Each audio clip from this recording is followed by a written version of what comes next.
আসসালামু আলাইকুম। Saeed has a pen channel থেকে আমি সাইদ হোসেন কিছু কথা বলবো আমার শ্রদ্ধেয় নেত্রী সম্পর্কে, যিনি 31শে ডিসেম্বর সকাল 6 ঘটিকার সময় বাংলাদেশের এভার কেয়ার হাসপাতালে ইন্তেকাল করেছেন। ইন্না লিল্লাহি ওয়া ইন্না ইলাইহি রাজিউন। আমি ওনার মাগফিরাত কামনা করছি। আজকে ভারাক্রান্ত হৃদয়ে কিছু কথা বলার জন্যে আমার ভিডিও অন করেছি। আমরা আশা করছি আমার এই কথাগুলো আপনারা মনোযোগ সহকারে শুনবেন।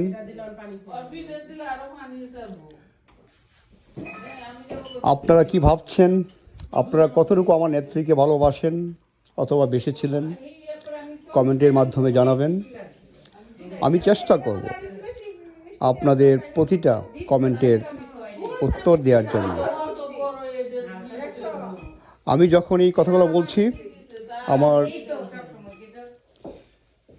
আমেরিকার গ্লেন অ্যালেন বাসা থেকে, স্টেট অফ ভার্জিনিয়া থেকে রাত 10:30টার সময় আমি রেকর্ডিং করছি। আমার পাশে আমার শ্রদ্ধেয় ফুফা বসে আছেন,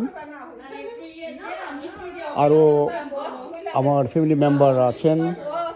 আমরা সবাই এখানে একত্রিত হয়েছি আজকে শুক্রবার। কিছুক্ষণ আগে অনেক আলোচনা করেছিলাম শ্রদ্ধেয় এবং মাতুল্য নেত্রী মরহুমা বেগম খালেদা জিয়া সম্পর্কে। যদিও আমার এক্সটেন্ডেড ফ্যামিলি মেম্বার কেউ কেউ আছেন আওয়ামী লীগকে পছন্দ করেন, কিন্তু সবাই এক বাক্যে স্বীকার করেছেন মরহুমা বেগম খালেদা জিয়া ছিলেন একজন ভালো মানুষ, যাকে বাংলাদেশের সমস্ত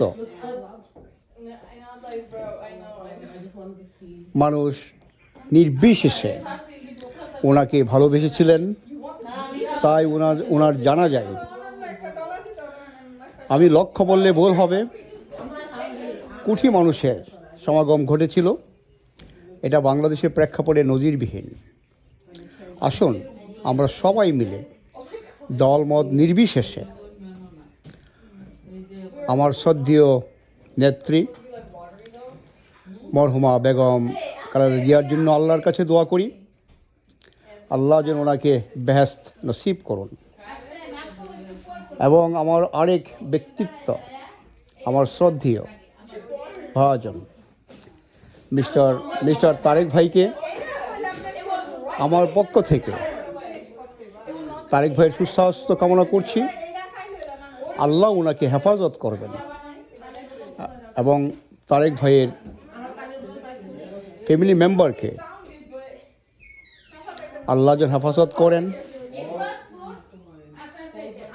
তারেক ভাই নির্বাচিত হলে আগামী নির্বাচনে আসুন আমরা সবাই তারেক ভাইকে নির্বাচিত করি এবং ওনার সুস্বাস্থ্য কামনা করে, ওনার ফ্যামিলির সুস্বাস্থ্য কামনা করে আজকের মতো আমার বক্তব্য এখানেই শেষ করছি।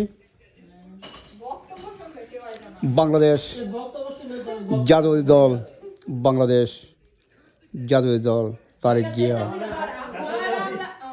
জিন্দাবাদ। আসসালামু আলাইকুম। Saeed has a chain panel থেকে বিদায় নিচ্ছে। আসসালামু আলাইকুম।